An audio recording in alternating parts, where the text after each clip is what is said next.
Hey, Piper, I can hear you, but when I look at you, I see a P. Can you see me? I can see you, yeah. There you are. Look at that. It's working. How much fun is this? It's really good fun, isn't it? Yeah. Have you done much Zooming? A little bit, yeah, just a bit. I tried out different ones, but I recorded a couple of interviews yesterday. Still got to listen back to one of them. I think my friend had stuck her mic down her cleavage and it was a bit rustly. But it's been fun. I've recorded one episode of it already. So, yeah. So what's the episode? Hang on. I think my mother-in-law's bothering me on Facebook. Let me just turn Facebook off. Okay.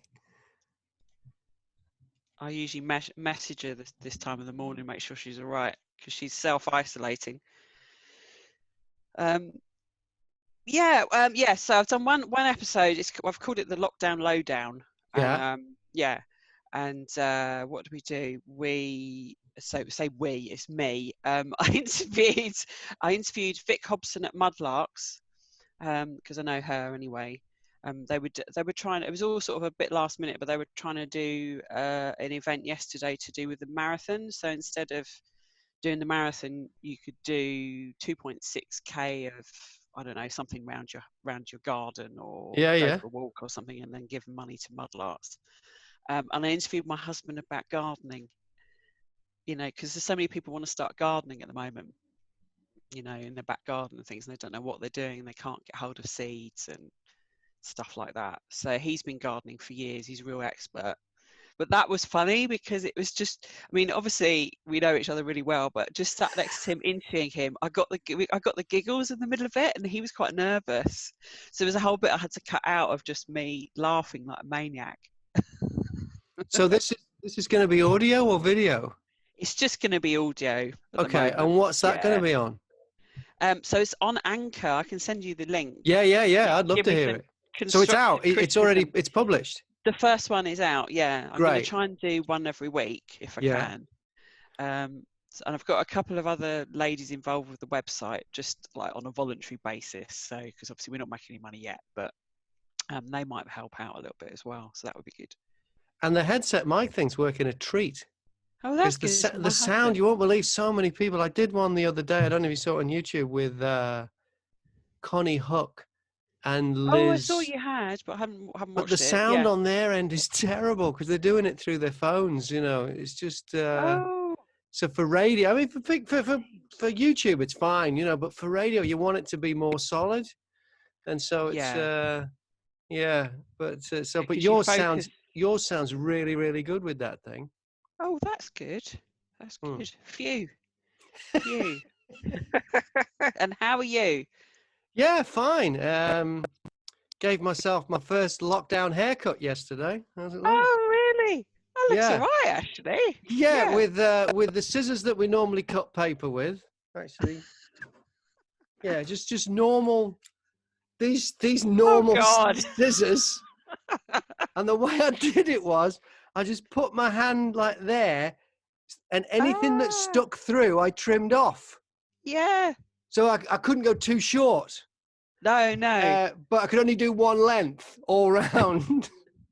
But then that's what hairdressers do, isn't it? They put the hand in your hair and cut that's it like what that. I thought. So, but I haven't dared look at the back. I did do the back, but my fear was because I could only see the front. Yeah. Not doing that could end up with a mullet. By accident. But the knock-on effect is, what I did is I opened the bathroom cabinet, which is a mirror, and stood in the shower. So it would all go in the shower thinking I'll just wash it away. Yeah. Well, now the shower's blocked this morning. Oh, no. So, you know, everything leads on to something else. Yes, it does, doesn't it? There's an opposite reaction or whatever. Oh, no. Yeah. Oh, dear. And the other thing that's been going on is because, you know, this van driving thing didn't work out because my eye, from the heavy lifting I got, you know, there's a chance of retina detachment. Oh, no, is it from that? Oh. It's from heavy lifting. It's from heavy lifting. So that heavy lifting and when you hold your breath at the same time, apparently weightlifters are susceptible to it, yeah. So because I thought, go on. so my plan is now to work as hard as I can to see if I can find some work from home, and if I can't find that, then I'm going to have to get a proper job. Yeah. So I've been auditioning like crazy for voiceover work online, and none of that's come in. And I found this other thing where you can audition to read audiobooks. Oh, I heard about that. Yeah, I was going to Yeah. suggest that to another And friend. I think I messed the first one up. I did like 3. I thought, I'll just do 3 auditions and see what happened. The next morning I woke up and I'd been made an offer to do an audiobook. And I thought, Brilliant. wow. And so I went online and they offered me, they called it a royalty share, where you get like a percentage of the royalties of everyone, a percentage of the sales of everyone that gets sold. Yeah. So I went online and this voiceover guy on YouTube says, this is a bad deal, don't do it. Best off to go for a fixed price per finished hour of audio. Yeah. It's like 9 hours of audio in a novel. Yeah. So they emailed, and so I messaged them back and said, look, how about, and I had a figure that seemed about right based on what I'd researched. How about you do this? And they said, no, we don't do that. Deals off kind of thing. But then the more I thought about it, because when I searched them, I started with the best sellers. And this was the second best seller on the list of the things. So actually the royalty share probably would have been a decent deal. Yeah. Well, I've messaged them back to see if the deal's still on, but I've probably blown it, and I've probably ruined my score because I've got no published books, and like Uber gives you a rating. It's like that. So I think I might have messed that up. But I don't know, Graham. I think it might be a blessing disguise. Having written a few books, it's so hard to make any money out of them. And I imagine a lot of them don't even make royalties. So I mean, nowadays people don't get an advance for writing them a lot of the time, unless they're, what's the name, wrote Harry Potter and stuff like that. So I'd steer clear of it.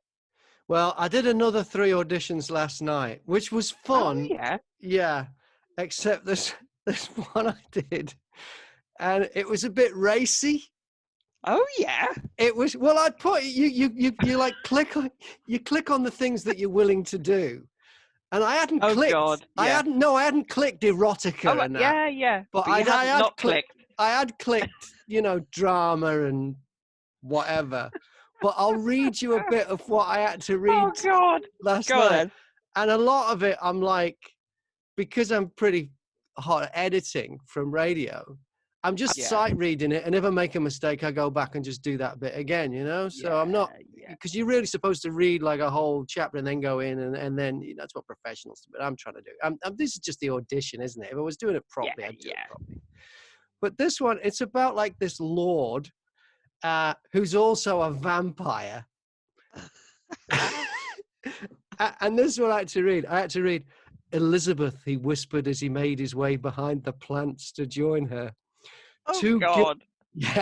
Two gilt-painted chairs waited in the semi-private area. She occupied one of them. Her white-gloved fingers clenched tightly in her lap. The deep ruby of her gown contrasted starkly with the greenery and the ivory-papered walls. The creamy tops of her breasts peeked out over the lace-lined bodice. God, this is dreadful. Funny. Who compares a woman to the wallpaper as well? Exactly, and the plants and the it's awful. So just complete pulp. So I hope I don't get that one. But anyway, if I can work out how to make money from home, I'll be fine. And my big problem is we're on a main road, and this mic I've got is a condenser mic, so it's way too sensitive. The first cuts I did of it, you can hear cars going past and sirens and, Yeah. So I worked out how to turn it round so it's pointing away from the window, and I had to be in like sideways and do it. But I've sent off for a new mic now, a dynamic mic instead of a condenser mic. So hopefully that will make things easier. But if I can crack that, I'll be fine. My quest at the moment is to not get a real job, because I haven't had a real job for 27 years. I finally get a real job driving in a van and do a major injury to my eye. The universe is telling me I need to not do a real job. I need to, fake it by having a radio job or voiceover or something, a fake job. So that's the plan. Oh, it's a funny time, isn't it? It's a very strange time at the moment. Yeah. Yeah, Odd. how are you doing? How are you getting through it? Yeah, fine. We're okay. I mean, we're lucky because we've got we've got a nice big house and a big garden, so it keeps the young man occupied most of the time. How old Stellan, is he but now? 4.5. Yeah, yeah, mad as a hatter. Yeah. So yeah, I started trying to do the interview with Vic Hobson the other morning with basically, and Stellan ran in the room, got under the desk, and then the mic wouldn't work and stuff. But no, he's fine. So basically, what I do is get up first thing in the morning, try and do some work while he's caning my phone, watching rubbish on YouTube. Do that for about 3 hours, and then I have to do my other job, which is looking after him. My husband works for Deloitte, but he's going to be put on a 4-day week. But we're worried basically that's going to be doing 5 days working 4, and he's already quite busy. But he's looking forward to having a day of not working, really. But hopefully I'll be able to sort of go, right, you look after Stella, and mummy can do some work. Yeah, it's not too bad, and it's pretty around here, so you can go on a nice walk. But the dog is not getting walked enough, and he's just mad and running around the garden like a maniac. So, but other than that, no, we're fine really. She's good. Julie, all right? Yeah, she's good. She's gone out shopping at the minute. She's Oh, still has been doing a she? bit of work because the Oh, shop that good. the shop that she runs is a gift shop, and they are Ah, still selling some supposed essential items online. yeah. And so she's going out, and if they're not too far away, she just goes and drops them off Oh, that's good. like a That's good delivery. because, yeah, Yeah. because I mean, I'm all over the local Facebook group, so I'm trying to build my site, and I'm just doing lots of lists of things that are open, like takeaway shops and takeaway food joints and pubs and things. And there's loads. I've started doing a page on kind of party stuff because there's so many people trying to celebrate birthdays in lockdown, saying, Yeah. where can I get a helium balloon, and where I can get this, that, and the other. So anyway, shall we crack on? Let's do it. Yeah. Okay. Are you recording? Oh yes. Yeah. Oh, you're old. Oh no, I'm always recording. you're I'm always always looking for recording. content. Always that's secretly recorded, everybody. no. It should show you on your thing that it is recording at your end. Should Oh yes, say of course it something. is. Yeah. Yeah. Oh, it does. Yeah. Yeah. I don't think you're allowed to. I don't know. I think actually no. I You're think the not allowed rules to are. record people without their knowing. That's all right. I think actually, no, I think as long as one side of the conversation knows that it's being recorded, then you're okay. Because obviously, if neither side knows it, you're being tapped. So, yeah. Okay. All right. Well, let's start then. Yeah. So we're just going to talk about your experiences at A&E and stuff. Okay. Okay. Yeah. All right.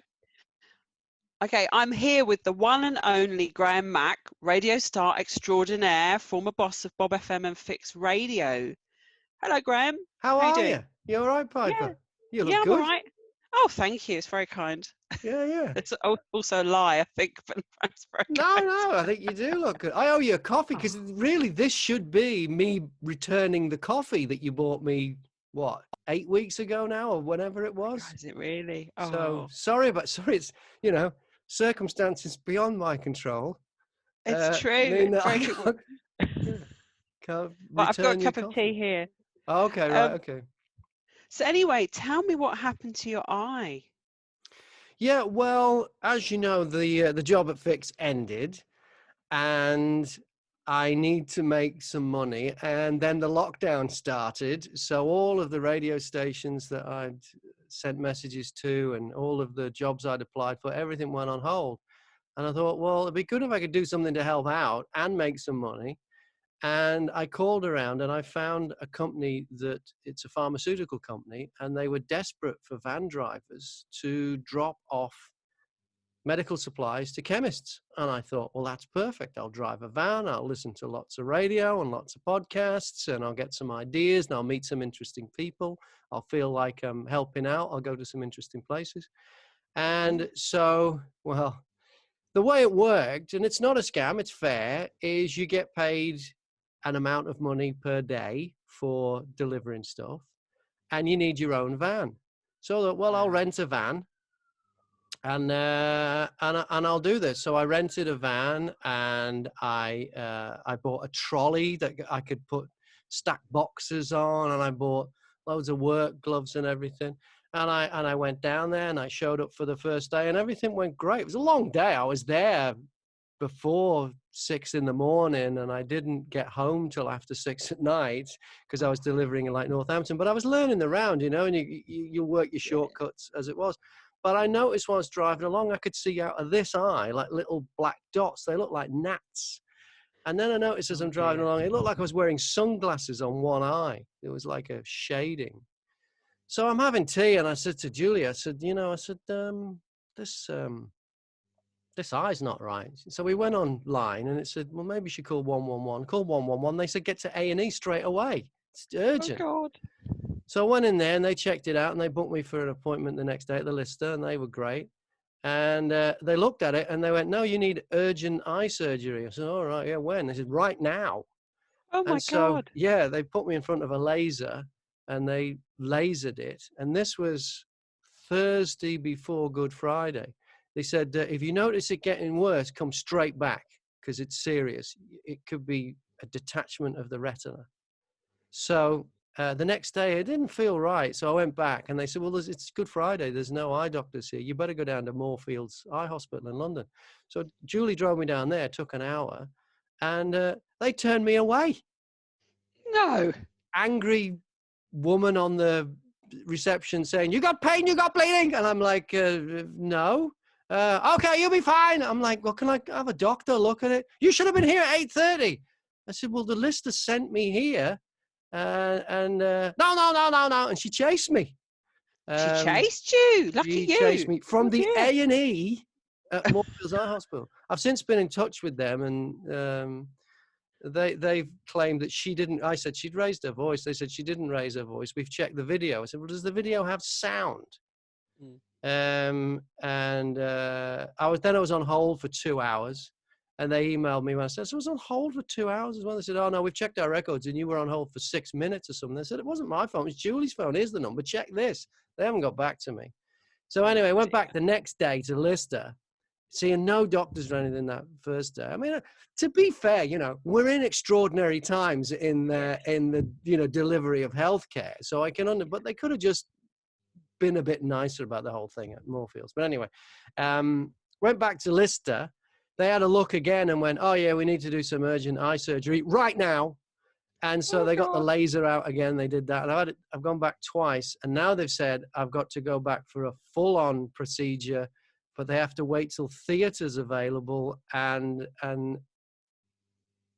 what do you call it? Anesthetist. Yeah, so it's like full on is what I need. Oh, Lord. But they don't know when that'll be because of the situation with COVID and stuff. So yeah, Yeah. Were you nervous? Were you nervous about going to A&E in the middle of all this? Yeah, I hated it.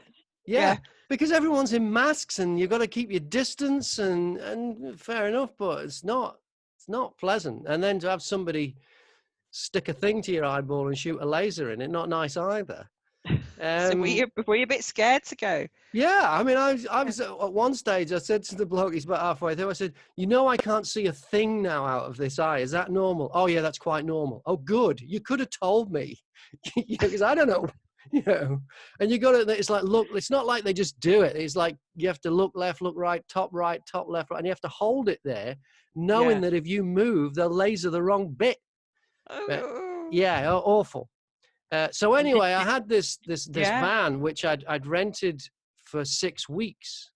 Oh, no. And when I rented the van, I'd originally rented this one from Enterprise, and the day I was supposed to pick it up, which was the Tuesday, I was starting work on the Wednesday. They said, oh, you can't have it because you're going to be using this for courier deliveries or something. We don't rent them to those people. Oh. So I panicked, went online, found something on Gumtree, which I now call Mugtree because I think it's for mugs. Anyway, I went on there. I found another van rental place. Looked too good to be true. Pretty sure it was. Went down there to Ilford to pick this van up, and they asked for 500 quid deposit. Oh. And I said, oh, what's that for? And they said, that's in case you get any speeding tickets or parking fines. And I thought, well, if I'm going to have it for 6 weeks, I could probably easily do 500 quid worth of fines, and they will go to them. So, okay, so I paid it. And so so I took the van on the Tuesday. I didn't take it back till the following Tuesday, which was the day after the Easter holiday, because they weren't open till then. So they charged me 220 quid for the week's rental, even though I only had it out for one day. And then I said, what about my £500 deposit? And they said, oh, no, you're supposed to have it for 6 weeks. If you don't take it for the 6 weeks, you forfeit the deposit. I said, no, well, that was never the deal. The deal was about speeding fines and parking tickets. No. So I've got Visa chasing them, because I rang Visa because I did it on the Visa. I said, this doesn't sound right to me. Sensible. So I'm thinking I've got no leverage, but Visa, if they fall out with Visa, they can't take Visa transactions. So I don't know. There's a chance I'll get that back. So do you think people are trying to pull fast ones in the lockdown then? Oh, no doubt about it. Somebody tried to sell my flat and rent it out. Oh, yes, I've forgotten about this. Yeah. And that was Gumtree as well, Mugtree. Yeah, the day I was actually on the phone to Moorfields Eye Hospital putting in the complaint the way I'd been treated, while I'm on the phone talking to the complaints department, whatever it is, there's a knock on the door. Lady comes to the door and says, excuse me, is your flat for sale? And I went, no, it's not. She said, oh, well, someone on Gumtree has got it for sale and they tried to rent it to me. And I said, look, I'm on the phone at the minute. It's actually quite an important call. Can you here's my email address. Can you email me and tell me what this is all about? And I'm like, what next? So, she sent me all these details, and there's somebody claiming because of COVID-19, somebody pretending to be the owner of the flat. They're not. We're the owner of the flat. Yeah. Somebody pretending to be the owner of the flat has gone on Mugtree and said they're trying to sell the flat, but they can't because of COVID-19, because of social distancing. People can't do flat viewings. Yeah. So they've said, what we're going to do is we're going to rent it. Well, because of you can't, it's a bad market to sell, but you can't come and view it. But this is how much it is a month to rent it, including bills. And it was something like 700 quid or something, including bills. If I could live here for 700 a month, including bills, I wouldn't own it. I'd rent it off them. It's a great deal. So and at the time, I didn't know whether the lady who knocked on the door was scamming me. I mean, who's the scammer here? You don't know where the scam exists, because the whole idea of a confidence trickster is they take you into their confidence, and you might think, oh, this poor girl's a victim of a scam, and come on in, you come on in, you make her a cup of tea, and she's had all your silverware. Not that we have any, but you don't know what you don't know what the scam is. You don't know who the scammer is.